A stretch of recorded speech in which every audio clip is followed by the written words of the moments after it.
বাঁকুড়ার দিকে আমাদের নজর রাখতে হচ্ছে, কারণ ভোটে জিতেও এবার দলের মধ্যেই অন্তর্ঘাতের অভিযোগ। বিশ্বাসঘাতকতা করেছে তাদের চিহ্নিত করা হয়েছে। বিশ্বাসঘাতকদের দল থেকে তাড়ানো হবে, কড়া মনোভাব বাঁকুড়ার তৃণমূলের জয়ী প্রার্থী অরূপ চক্রবর্তীর এমন মন্তব্যেই বাঁকুড়া জুড়ে শুরু হয়েছে চর্চা।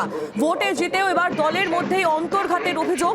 বিশ্বাসঘাতকতা করেছে বহু লোক এবং যারা বিশ্বাসঘাতকতা করেছে তাদের সেই বিশ্বাসঘাতকদের দল থেকে তাড়ানো হবে, এমনই কড়া মনোভাব বাঁকুড়ার তৃণমূল কংগ্রেসের জয়ী প্রার্থী অরূপ চক্রবর্তীর। মৃত্যুঞ্জয় আমাদের প্রতিনিধি রয়েছেন আমাদের সঙ্গে এই মুহূর্তে টেলিফোন লাইনে। মৃত্যুঞ্জয়, বাঁকুড়ার জয়ী তৃণমূল কংগ্রেসের প্রার্থী অরূপ চক্রবর্তী তিনি অভিযোগ করছেন, তিনি জানাচ্ছেন যে বিশ্বাসঘাতকতা করেছে অনেকেই, দলের মধ্যে অন্তর্ঘাতের অভিযোগ তুলছেন তিনি। ঠিক কি বলেছেন তিনি?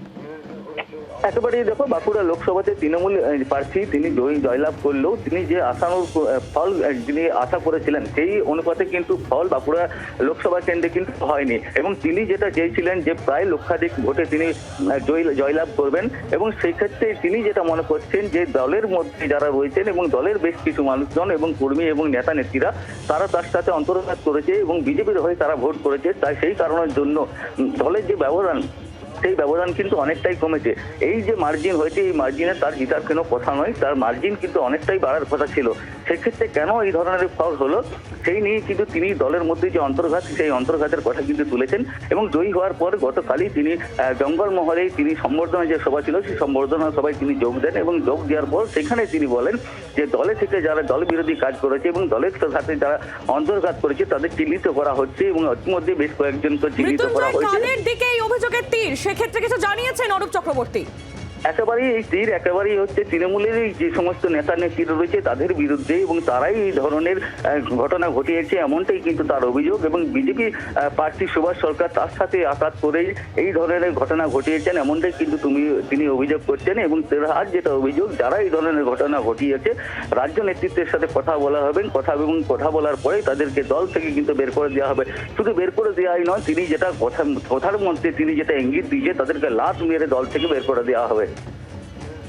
ধন্যবাদ মৃত্যুঞ্জয় দাস আমাদের প্রতিনিধি ছিলেন আমাদের সঙ্গে। ঠিক কি বলেছেন অরূপ চক্রবর্তী, শোনাবো আপনাদের। আমি এটা রাজ্যকে জানাবো, রাজ্যে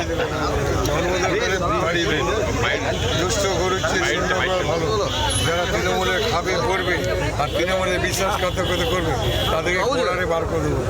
যারা বিরোধিতা করেছে তাদের চিহ্নিত করেছি, দলকে জানিয়েছি। খবর আসবে, তার মধ্যে পঞ্চায়েত সমিতির কয়েকদিনের মধ্যে ঘোষণা করব যারা তৃণমূলের খেয়ে তৃণমূলের পরে তৃণমূলের হয়ে বড় হয়েছে, যারা তৃণমূলের পঞ্চায়েত জেলা পরিষদ ভোট করেছে, যারা পঞ্চায়েত সমিতিতে আছে, এই বেঈমান বিশ্বাসঘাতকদের বিরুদ্ধে আগামী দিন মানুষ রায় দেবে। অরূপ চক্রবর্তীর বক্তব্য আপনাদের শোনালাম। ভোটে জিতেও এবার দলের মধ্যেই অন্তর্ঘাতের অভিযোগ। বিশ্বাসঘাতকতা করেছে তাদের চিহ্নিত করা হয়েছে, বিশ্বাসঘাতকদের দল থেকে তাড়ানো হবে, কড়া মনোভাব বাঁকুড়া তৃণমূল কংগ্রেসের জয়ী প্রার্থী অরূপ চক্রবর্তীর। আর এই প্রসঙ্গে বিজেপির প্রতিক্রিয়া আমরা শুনবো। দেখুন, উনি নিজেই স্বীকার করছেন যে তার দলের লোকেরা তার হয়ে কাজ করেননি। তার মানে উনি কিভাবে তাহলে জিতলেন? বাঁকুড়া লোকসভায় তো উনি জিতেছেন, তাহলে জিতলেন কিভাবে? ওনার দলের লোকেরাই যদি ওনার হয়ে কাজ না করে থাকেন তাহলে কি উনি চুরি করে জিতেছেন? উনি নিজেই স্বীকার করছেন সেটা।